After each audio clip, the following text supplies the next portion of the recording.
요한복음 16장입니다.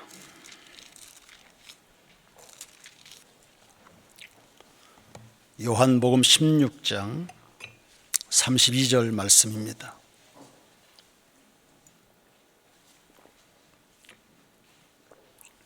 요한복음 16장 32절 다 같이 읽겠습니다.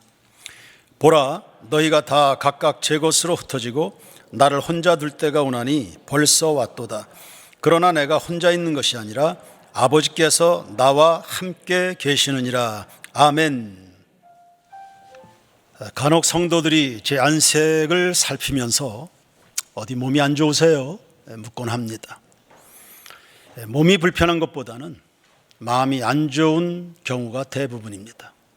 저도 외로움을 탈 때가 있거든요. 누군가 군중 속의 고독이란 말을 했지요.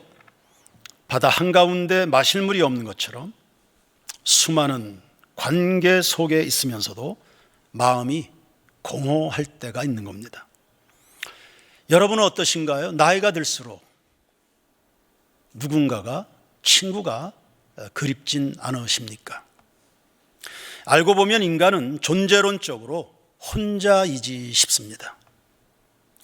처갓집의 한 어른은 주무시다가 조용히 가셨습니다. 같은 이불, 같은 침대에서 사모님이 자고 있었지만 전혀 몰랐습니다. 아침에 일어나 보니 돌아가셨습니다. 그동안 나 같은 사람과 살아준 것 고맙다. 더 사랑해주지 못한 것은 미안하다. 우리 천국에서 만나자. 등등의 이런 말을 한마디도 남기질 못하고 그냥 가셨습니다. 마지막 그 가쁜 숨을 몰아 쉬면서 혼자 싸운 겁니다. 누가 함께해 줄 수도 없었고 또 도와줄 수도 없는 그 길, 결국 혼자 간 겁니다. 저는 그 이야기를 전해 듣고는 생각하게 됐습니다. 인간은 결국 혼자다. 사람은 결국 혼자다. 구약에서는 고아, 과부, 나그네들이 대표적인 약자로 간주가 됩니다. 저는 오늘날 한 부류의 사람들을 추가하고 싶습니다. 취직 준비생들입니다. 나름 기회만 주어지면 뭐든지 잘 해낼 젊은이들인데 이 문이 너무 좁다 보니까요. 아예 기회를 받질 못합니다. 치열한 경쟁에 내몰리죠. 그래서 오늘도 고시원으로, 오늘도 학원으로, 오늘도 도서관으로 쓸쓸하게 발길을 옮기는 그 젊은이들 참 안 돼 보입니다. 끼니들은 제대로 때우고는 있는지요? 주위의 여러 시선들을 감내해 가면서 외로움을 타고 있을 그들, 응원이 필요한 사람들입니다.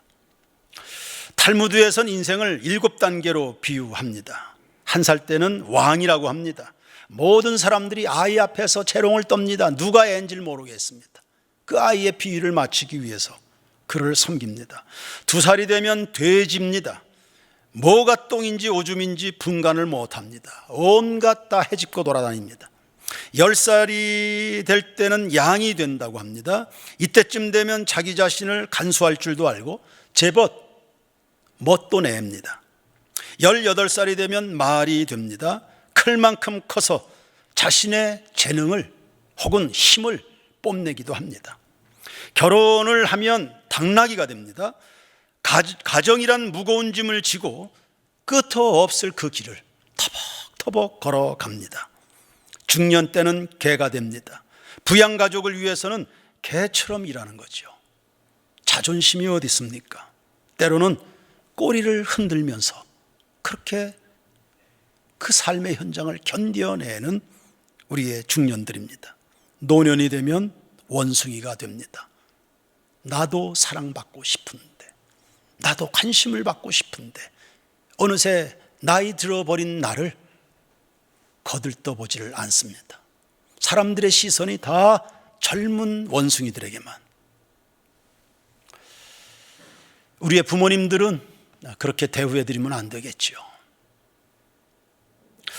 이 탈무드의 비유가 말하고 싶은 게 뭡니까? 전도서의 메시지 중에 하나, 허무하다는 겁니다.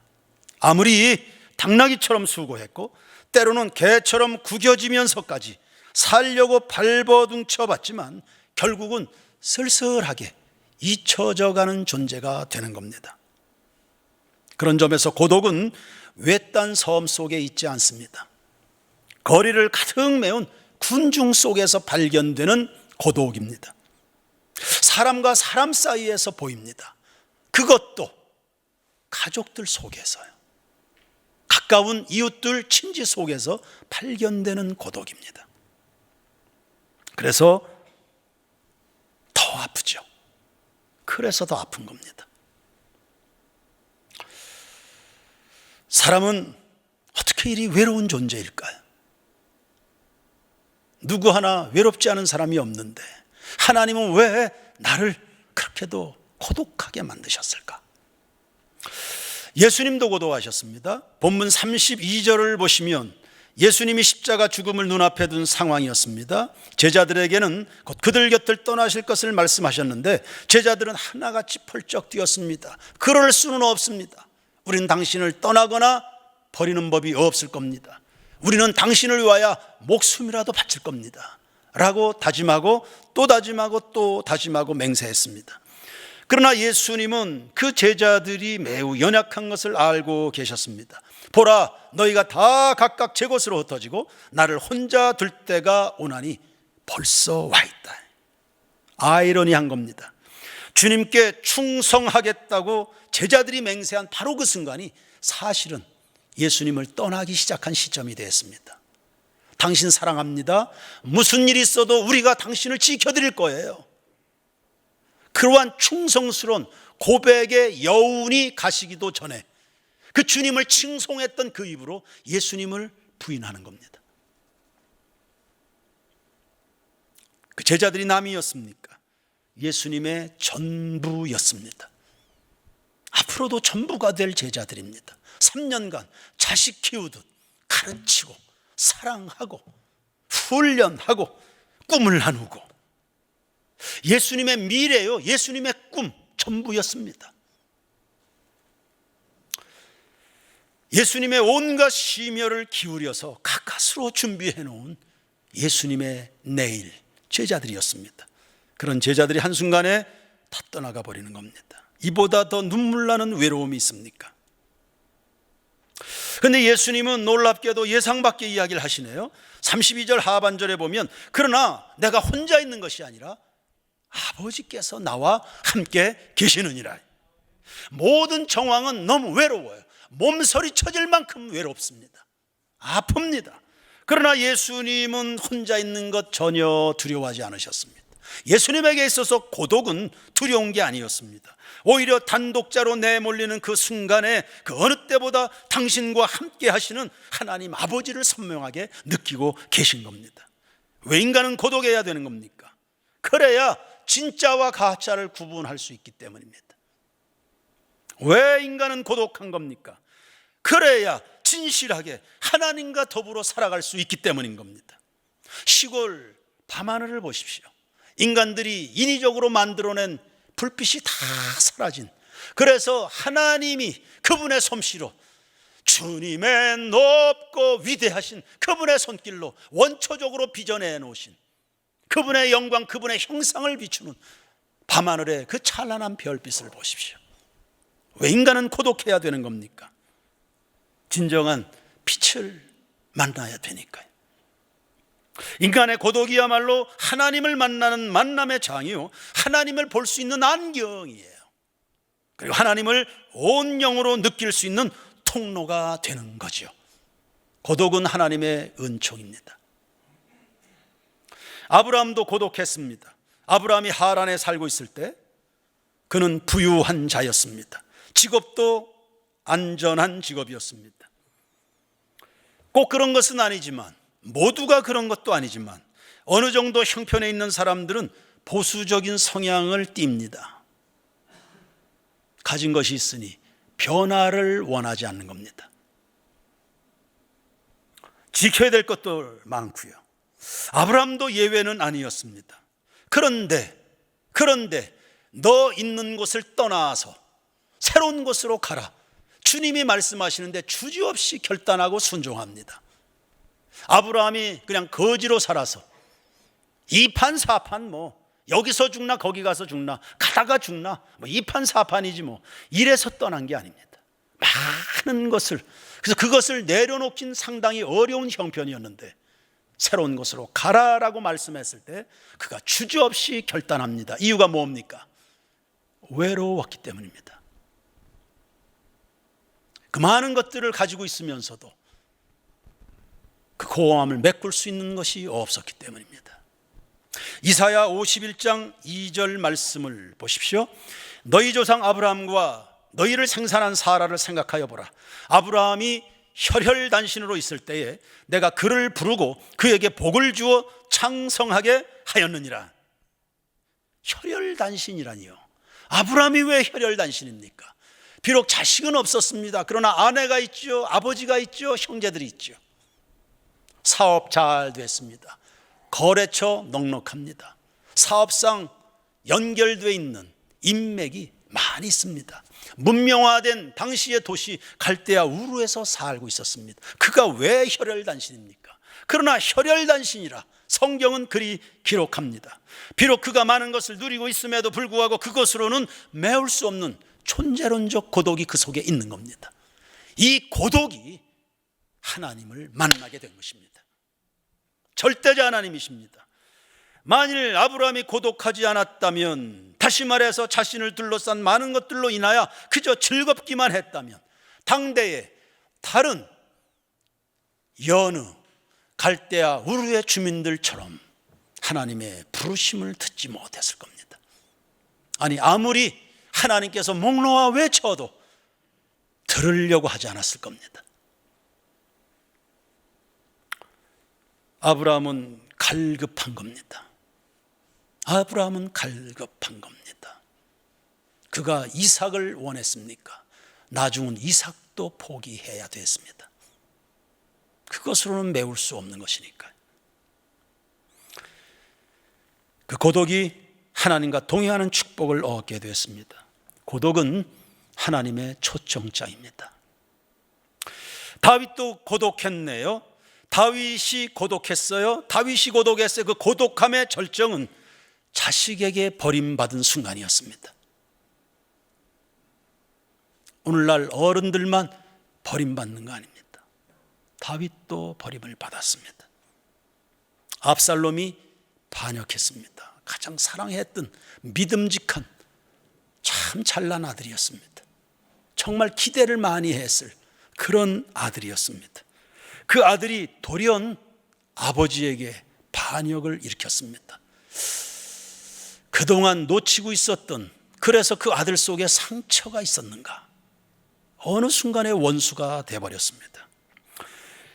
그 반역의 기세가 얼마나 대단했는지 다윗이 신발도 제대로 신질 못하고 헝클어진 머리 그대로 다급하게 도성을 빠져나와야 됐습니다. 아들에게 버림받은 아비라, 허무하다 못해 처절하지 않았겠습니까? 다윗에게는 600명에 달하는 강성 친위 부대에게 둘러싸여 있습니다. 그보다 안전할 수 없을 만큼. 그런데 그것으로 해소할 수 있는 문제가 아니었습니다. 그것으로 해소할 수 있는 외로움 아니었습니다. 그런데 이 다윗이 그 다급한 상황에서 감람산에 올라 하나님께 경배를 드렸습니다. 신발도 못 신고 도망쳐 나온 신세라면 1분 1초라도 더 빨리 도망가야 되지 않습니까? 그런데 감람산에 올라 하나님 앞에 경배를 드립니다. 자식에게 버림받은 입장에서 하나님이 더욱 간절해진 겁니다. 그러면서 발견하게 됐습니다. 아버지 죽이겠다고 칼을 뽑아 들고 덤비는 그 아들의 살기 어린 눈빛을 이렇게 보면서 하나님의 시선을 만나게 된 겁니다. 자기가 그 아들 압살롬을 신뢰했듯이, 그 아들을 믿어 주었듯이, 그 아들에게 한껏 기대를 가지고 있었듯이 자기를 믿어주신 그 하나님 앞에서 몹쓸 짓을 저지른 아주 교활한 못된 자기 자신을 보게 된 겁니다. 배신하는 아들을 통해서 아버지를 바로 세우고 싶어 하시는 하나님의 공의로우심도 보게 된 거죠. 하나님을 실망시킨 것으로 한다면 죽어마땅한 죄인인데 그래도 자기를 버리진 않으시는 하나님 아버지의 긍휼의 눈빛도 봤습니다. 그래서 도망가는 길을 잠시 멈추고 하나님 앞에 감람산에 올라서 경배를 드립니다. 그 감람산, 나중엔 예수님이 기도하시는 장소가 됐죠. 예배를 드립니다. 그리고 나서 보니까 압살롬을 미워할 수가 없었습니다. 미워하다니요. 나중에 이거 압살롬이 죽었다는 보고를 듣고는 다윗이 성루에 올라서 통곡을 합니다. 이 못된 놈 잘 죽었다. 그게 아니었습니다. 성루에 올라서 내 아들 압살롬아, 내 아들 압살롬아, 내 아들 압살롬아, 너를 대신해서 내가 죽어야 되는데. 무슨 뜻입니까? 압살롬을 누가 죽인 겁니까? 다윗이 죽인 거 아닙니까? 그 아들 압살롬 아버지가 죽인 거 아닙니까? 요압이 죽였나요? 전쟁하다가 화살에 맞아 죽었나요? 창에 찔려 죽은 겁니까? 아니요, 압살롬, 그거 다윗이 죽인 겁니다. 골고다 언덕에 예수님의 십자가, 그 예수님 누가 죽인 겁니까? 누가 죽인 겁니까? 고독은 회개함으로 부르시는 하나님의 스피커입니다. 회개하라고. 그래서 우리를 정결함에 이르도록 하는, 깨끗하게, 그 손이 깨끗하고 입이 깨끗하고 심령이 깨끗하여 나하고 성산에서 만나자. 하나님의 영광, 그 위대한 형상에 이르도록 하시는 하나님의 부르심입니다. 바울도 고독했습니다. 디모데후서 4장 16절을 보시면 내가 처음 변명할 때 나와 함께한 자가 하나도 없고 다 나를 버렸으나 그들에게 허물을 돌리지 않기를 원하노라. 바울은 가는 곳마다 많은 사람이 따랐습니다. 워낙 사역을 잘했습니다. 그의 영향력이었지요. 감동받은 사람들 중에는 바울이 원하는 것이면 뭐든지 다 해줄 것처럼 립 서비스하는 사람들도 꽤 됐습니다. 그런데 바울이 체포돼서 법정에 섰을 때는 바울 곁에 남아있는 사람이 없었습니다. 원래 세상이 다 그런 건 줄로 알고는 있었지만 막상 이 상황이 되면 그래도 해도 너무하네, 그래도 이건 아닌데 싶은 그런 상황 아니었겠습니까?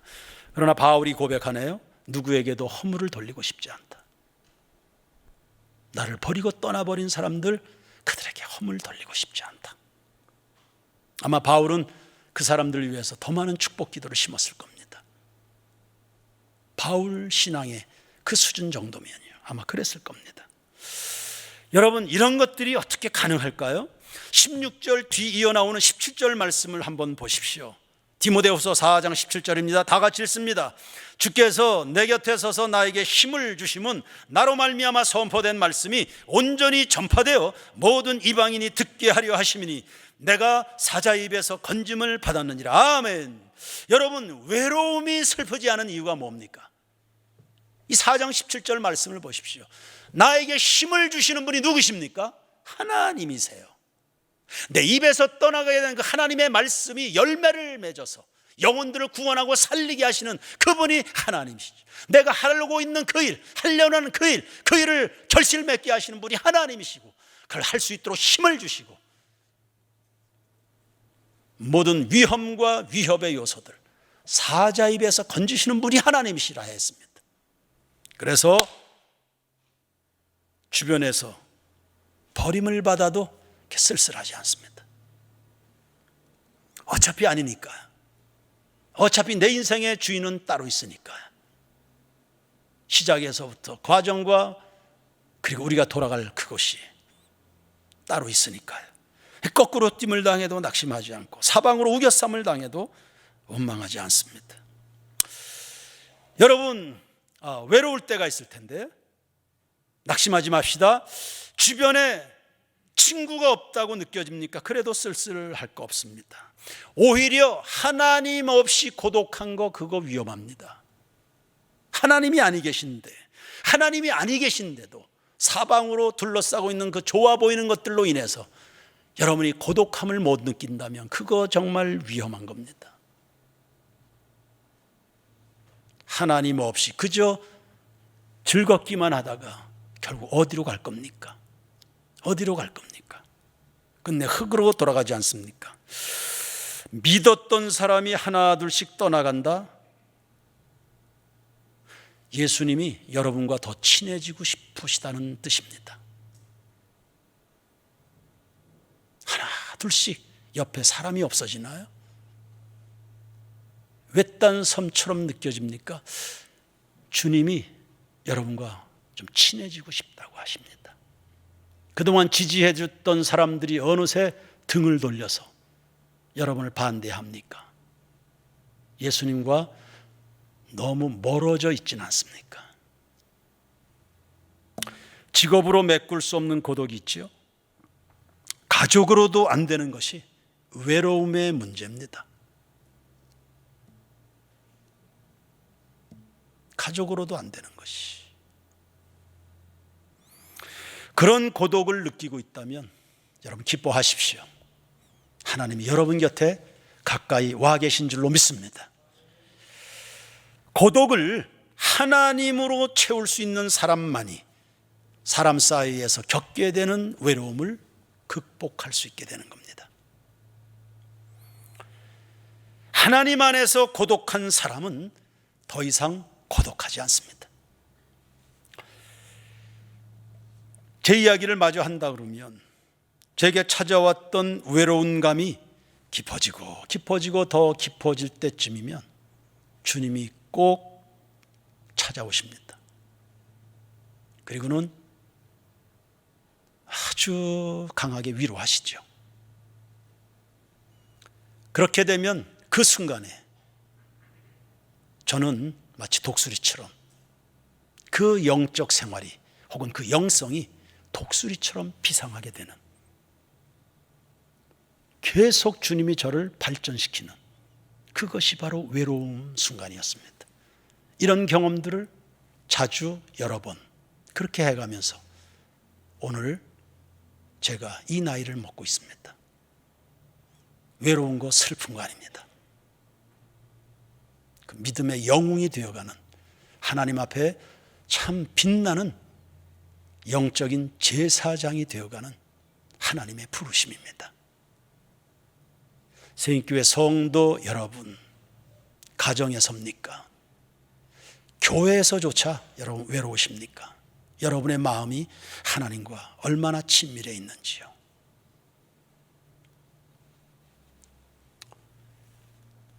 늘어나셔야 되고 깊어져야 되고 높아지셔야 됩니다. 주님으로 사람 사이에 겪게 되는 온갖 외로움들을 다 극복하는, 승화되는 거룩한 성숙한 하나님의 사람들 되기를 주의 이름으로 축원합니다. 이하영 강도사님 찬양 드리겠습니다.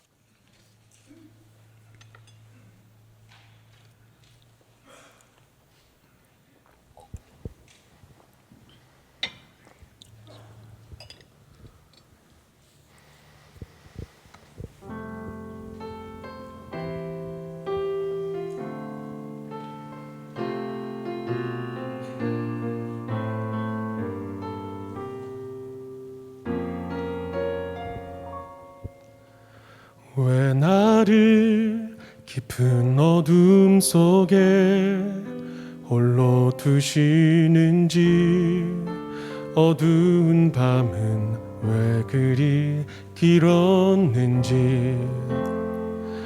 나를 고독하게, 나를 낮아지게, 세상 어디도 기댈 곳이 없게 하셨네.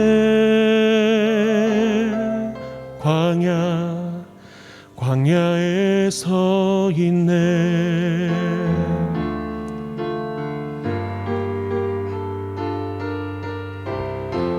주님만 내 도움이 되시고 주님만 내 빛이 되시는, 주님만 내 친구 되시는 광야.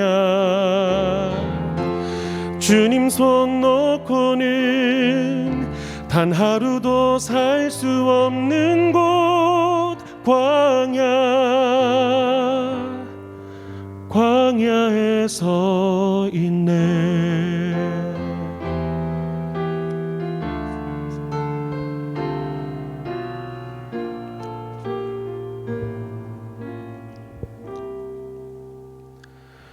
왜 나를 깊은 어둠 속에 홀로 두시는지, 어두운 밤은 왜 그리 길었는지,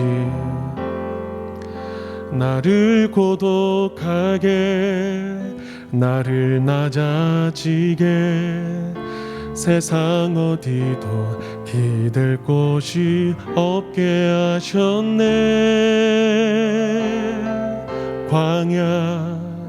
광야에 서 있네.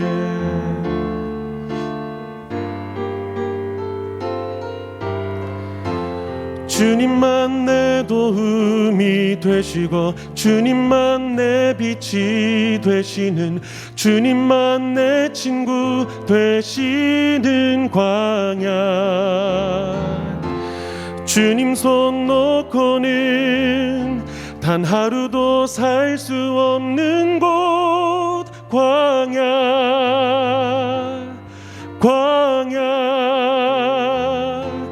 주께서 나를 사용하시려, 나를 더 정결케 하시려, 나를 택하여 보내신 그곳 광야. 성령이 내 영을 다시 태어나게 하는 곳 광야에 서 있네.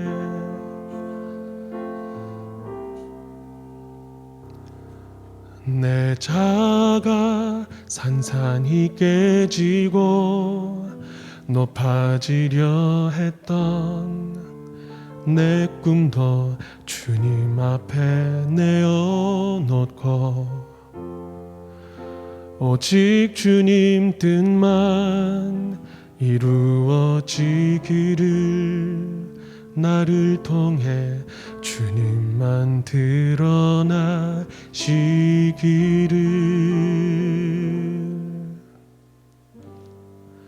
광야를 지나며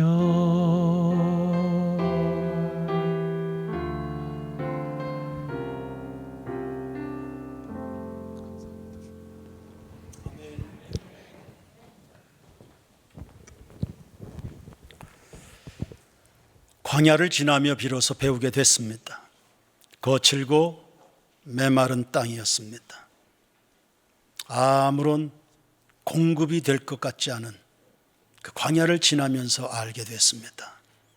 내 주인이 하나님이신 것, 나의 진정한 공급자가 하나님이신 것, 진실로 우리가 사랑해드리고 경배하고 의지하고 마음을 나눌 수 있는 친구, 목자, 스승, 우리 하나님이신 것을 배우게 됐습니다. 그동안 가짜들에게 속아서 울지 않아도 되는데, 그리고 웃을 상황이 아닌데, 낙심할 일이 아닌데, 미워할 일이 아닌데, 원망할 일이 아닌데, 섭섭할 일이 아닌데 참 많은 세월 속고 살았습니다. 주님, 오늘 우리 가운데 임하셨음을 감사합니다. 우리의 마음을 여시고 귀를 열어 들려주시고 눈을 열어 보게 하시니 감사합니다. 주님 우리의 왕이십니다. 우리의 목자이십니다. 주님은 언제나 지혜로우셨지요. 저희들을 잘 양육해 주셨습니다. 저희들을 잘 길러주셨습니다. 우리가 원하는 대로 주시지 않고 언제나 우리에게 필요한 것을 주셨죠. 생명과도 같은 것, 아니 생명을 우리에게 주신 분이 하나님이신 줄로 믿습니다. 거짓 음란한 여인들에게 속아서 우리의 인생을 낭비하고 살아왔던 것 회개합니다. 정신 차려 마음을 작정해서 오직 하나의 포커스, 오직 주님에게만 우리의 모든 초점을 맞춥니다. 주님의 추상 같은 시선 앞에 혹은 주님의 따스한 시선 앞에 우리가 마주합니다. 무릎을 꿇습니다. 머리를 조아립니다. 주님 다스려 주시옵소서. 주님 배우겠습니다. 다시금 주님의 손 안에 우리가 훈련받기를 원합니다. 그래서 사람들 사이에 나타나 있던 모든 아픔도 상처도 눈물도 절망도 괴로움도 외로움도 극복하겠습니다. 주님과 함께 날아오르는 우리의 영성들이 되게 하옵소서. 오늘 이 자리에 나와 있는 성도들 중에 코너에 혹은 낭떠러지 같은 곳에 내몰려 있는 사람들이 있습니까? 하나님이 붙잡아 주실 것을 믿습니다. 하나님이 피할 길이 되어 주실 것을 믿습니다. 모든 것들이 악하게만 꼬여가는 것 같게 느껴집니다. 아니요, 역사의 주관자는 하나님이시고 생사화복을 하나님이 주장하시고 국가의 흥망성쇠 하나님의 장중에 있는 것을 믿습니다. 잠잠히 가만히 있어 하나님이 행하실 구원을 바라봅니다. 실망시키지 아니하실 하나님이심을 믿습니다. 우리는 수도 없이 하나님을 실망시켰습니다. 하나님의 기대를 저버렸습니다. 하나님의 마음과는 전혀 다른 엉뚱한 방향으로 다름박질하기도 했었습니다. 주님 돌아서게 하시니 감사합니다. 거꾸로 주니 감사합니다. 실패하니 감사합니다. 산산이 부서지게 하시니 감사합니다. 성령님을 느끼게 해주셔서 감사하고 하나님의 말씀이 이제서야 들리니 참 감사합니다. 영혼이 잘되고 범사가 잘되고 강건한 전천후 신앙인으로 깊은 영성으로 뜨거운 사람들로 다같이 일어나 빛을 발하게 해 주시옵소서. 가정을 살피시고 우리 성도들의 중심에 말씀을 부어주시고 삶의 현장에 되는 역사를 허락하여 주시옵소서. 몸과 마음이 병들었습니다. 안수하여 주시옵소서. 깨끗게 주옵소서. 가장 먼저는 내 속에 도사리고 있는 모든 죄악을 말갛게 도말하여 주옵소서. 죄는 회개하고 주 예수의 이름을 부르고 그리하여 너와 내 집이 구원을 받으리라는 약속의 말씀을 성취하는 주인공들이 되게 하옵소서. 하나님은 우리 사랑하십니다. 잘되게 하시길 원하십니다. 중요한 것, 절실한 것, 꼭 필요한 것 주시는 분이십니다. 한 번도 내 곁을 떠나신 적이 없으시지요. 또 한 주간을 출발합니다. 하늘의 이슬이며 땅에 기름진 것으로 우리 성도들 복을 내려 주옵소서. 지쳐있는 성도들 힘을 주시기 원합니다. 답이 없어 전전긍긍하는 성도들, 그 가정들, 이 시대에 길을 잃어버리고 있는 자기가 누구인지를 모르는 얼마나 소중하고 하나님의 사랑의 대상인지를 모르고 방황하는 아파하는 우리의 청소년들, 젊은이들 하나님 도와주시옵소서. 주님을 알고 배우게 해 주옵시고 그 주님을 잘 온 삶으로 온 몸으로 전달하는 저희 앞선 세대가 되게 하옵소서. 지나간 험한 나그네 인생을 수십 년간을 자격도 없는 우리를 위해서 피와 땀과 눈물을 흘려준 우리의 부모 세대가 있습니다. 대한민국의 1세대들이 있습니다. 아버지, 그들의 수고가 헛되지 않도록 더더욱 영광스러운 하루하루를 만들어가는 저희들이 되게 하옵소서. 선배들에게 잘못한 것, 부모님들에게 잘못한 것, 주의 종들에게 잘못한 것 다 회개합니다. 오늘 깨끗게 하시고 진정한 새 출발하는 거룩한 주일, 그래서 이 모든 묶임에서 참 벗어나서 자유함을 누리게 해 주시옵소서. 예물 드린 손길 1000만 가지로 복 내려 주시길 원하고 예수님 이름으로 기도드립니다. 아멘.